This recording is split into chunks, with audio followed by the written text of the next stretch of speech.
showtime. Good luck, Tashkats. So here we go from Ariake Arena in Tokyo, Japan.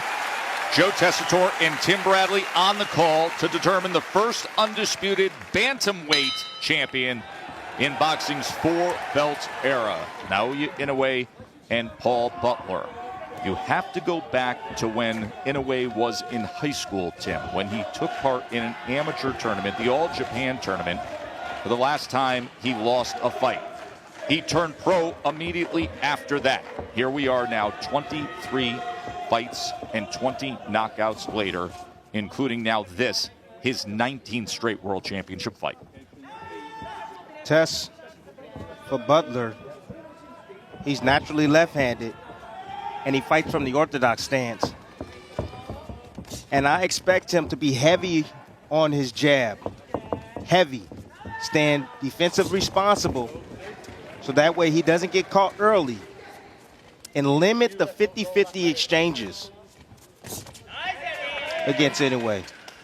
And for Inoue, it's all about pressure and cutting off the ring.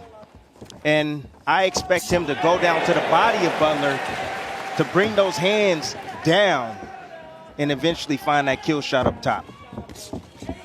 Speaking of jabs, you're seeing steady jab from Inoue early on. He averages landing nearly 9 jabs per round, and that is number 2 among all active fighters. That is double the bantamweight average. First two-punch combination of significance from Inoue.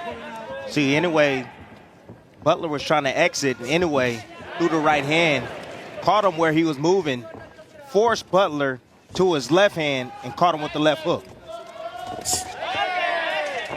There's Inoue trying to corral him with that jab. Butler, steady mover, high guard defense.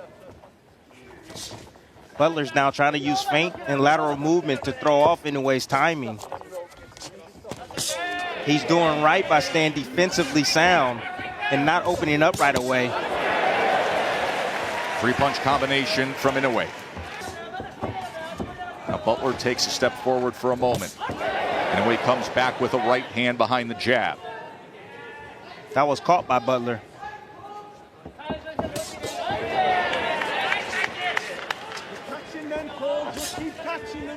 A defensive position of Butler.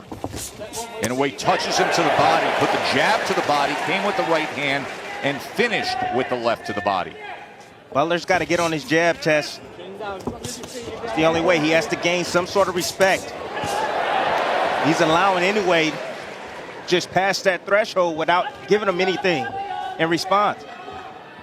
And even though some of these punches, many of these punches are hitting the gloves of Butler, you can hear the thud. And Inoue has the power to punch through the defensive prowess of Butler. 本日のメインイベントを両選手の経歴、戦歴をご紹介いたします。赤コーナー、井上尚弥大橋事務所属。You know, I think this was a quintessential round for Inoue. You know, he pressed forward, landing that jab, starting with the jab downstairs, working and looking for the angles and the shots around the elbows of Butler. Butler's playing defensively sound right now. You know, he's playing with his defense. He's keeping his hands high, and he's not allowing Inoue to get a clean punch on him. Tess, I'm okay with that at the moment. I'm okay with that. You know, he's outgunned. He knows it. Joseph Gallagher, trainer for Paul Butler. WBO Bantamweight World Champion. Comes from Cheshire, England. Goes to the other side of the world to take on this challenge against the monster. Round number 2.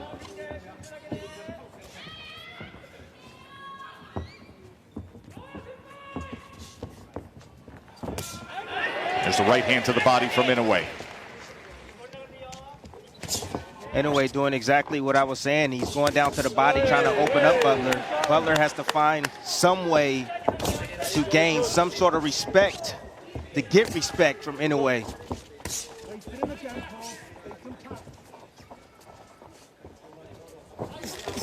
Comes forward with a double jab, does Butler.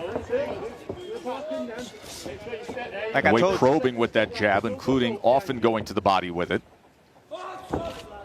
Waiting on Butler for a moment. Not enough offense from Butler at all. Not enough jabs, not enough combinations just yet. He's still comfortable right now, still protecting himself. He fears that power of Inoue.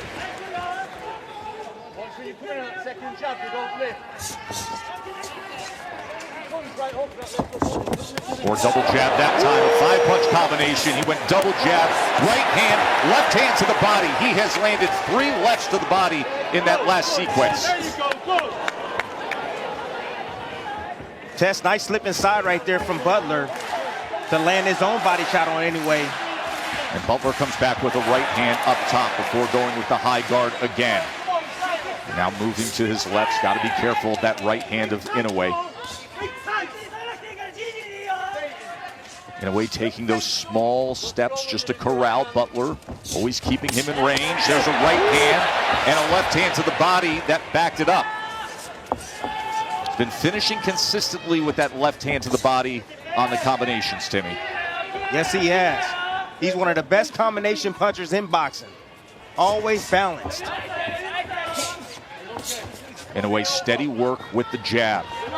Always setting the table, creating the opportunity for offense. Now you see the head movement, something he has taken great pride in. Remember, he took that mini camp trip to the Wild Card gym in California, said he wanted to see various styles and work on his defense. You saw a glimpse of it there with the upper body movement. Tess, 100% of fighters need to work on their defense. Right hand over the top from Inoue. Partially blocked by Butler.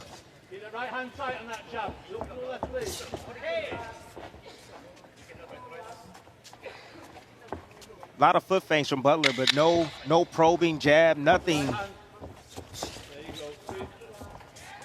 in just front of not him. enough offense, Timmy, to keep Inoue off of that. There's right hand that comes in, and 2 lefts to the body. Good body work in round number 2 by Naoya Inoue.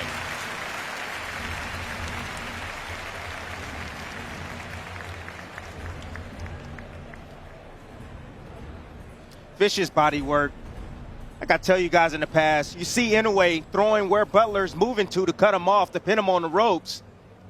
Butler keeping that high guard. Inoue is searching for those holes around the high guard. When opponent has the high guard, you can split the guard. You can come underneath the guard. You can come around the guard. And Inoue's doing a great job right here with his defense that he says that he's been working on to improve. It's interesting when he detailed that trip to the Wild Card gym, Freddie Roach's Wild Card Boxing Club, and he was asked about the experience. He said, listen, I'm not used to outsiders watching me train. He said, you go there and you have sparring partners bringing family members and friends. You have people showing up to watch you train. But he said, it actually made me stronger. Inoue said it forced me to focus and lock in even more because I was taken out of my comfort zone by being in that setting, Timmy. Tess, that's the magic word, being out of your comfort zone. A lot of fighters like to feel comfortable. No, you need to feel uncomfortable. You need to get yourself prepared for those type of situations. Opens up this 3rd round with a combination as Butler's in that corner and desperately needs to get out. He has that left hand up, but Inoue is pounding him with right hands and mixing in the left to the body as well. Tess, do you hear the punches? That is the one thing with Inoue that is most obvious. You hear the power, you don't just see it.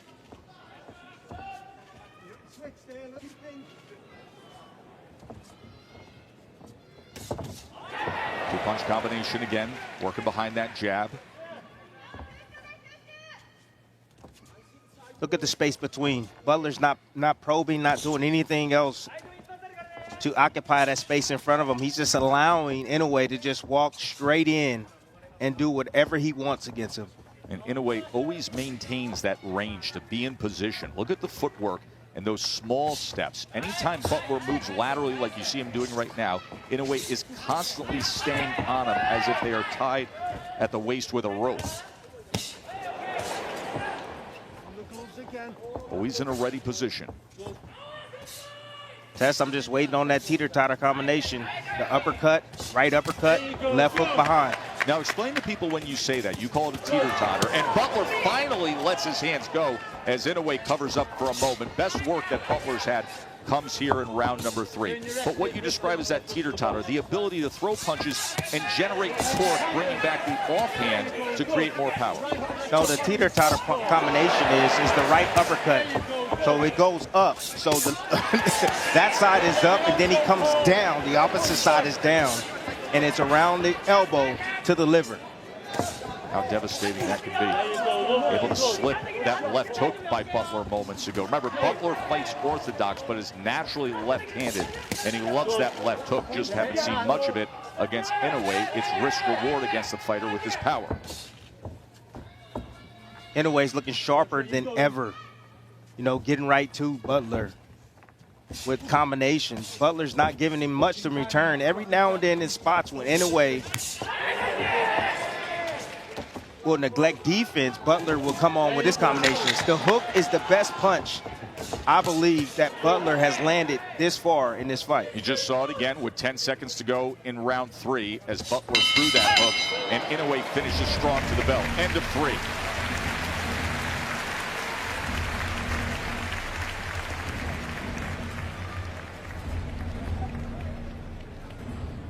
Just a vicious assault right here. Inoue cornering Butler. Butler protecting himself really well. A lot of those things was caught on the glove.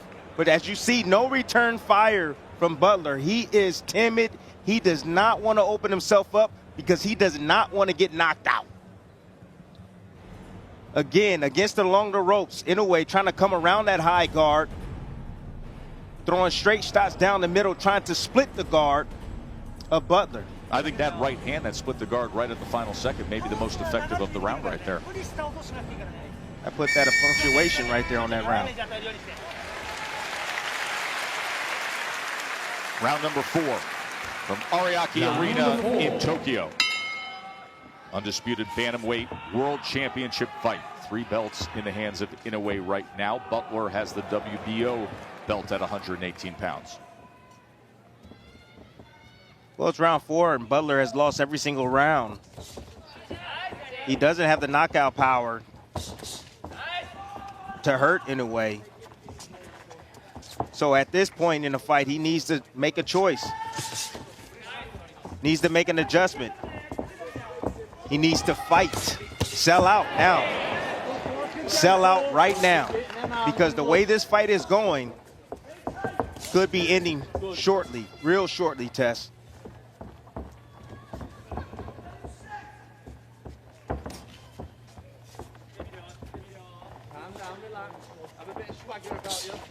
And here, Joseph Gallagher calling out from the corner of Butler to have a bit of a swagger to you.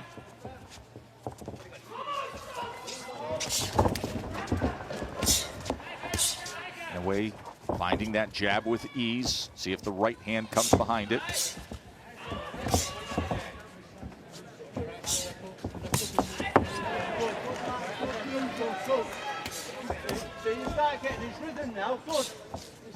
It's always interesting when we call fights from Japan how quiet the crowd is, even when they're watching their favorite superstar. Respectful, quiet, not that constant hum that we are used to like we had at Madison Square Garden on Saturday night for that card. And with that, you can often hear the corners, as is the case with Gallagher. Speaking to his charge, Paul Butler, 34-win WBO champion. Inoue closing the gap into that corner again. Left hook comes in. Inoue comes around the gun with a right hand. And even when these shots are being partially blocked by Butler, much is getting through, Timmy. There's a thud right through the glove that's making contact. Tess, you do from a power puncher like Inoue, when you're getting hit with those type of punches, the lights are flickering on and off in your head. Honestly, it hurts catching those shots. You need to get underneath those shots, weave underneath those shots, not take those shots on the gloves and on the arms. But that has been the case with Butler throughout these 4 rounds. The high guard and trying to block, as you just saw right there with the left hand. It's weakening him, Tess. No doubt. That energy that Inoue is generating in those punches, as long as it's touching something on the body of Butler, it's draining him. Butler had a counter opportunity moments ago. Inoue able to slip it, as he has been in control through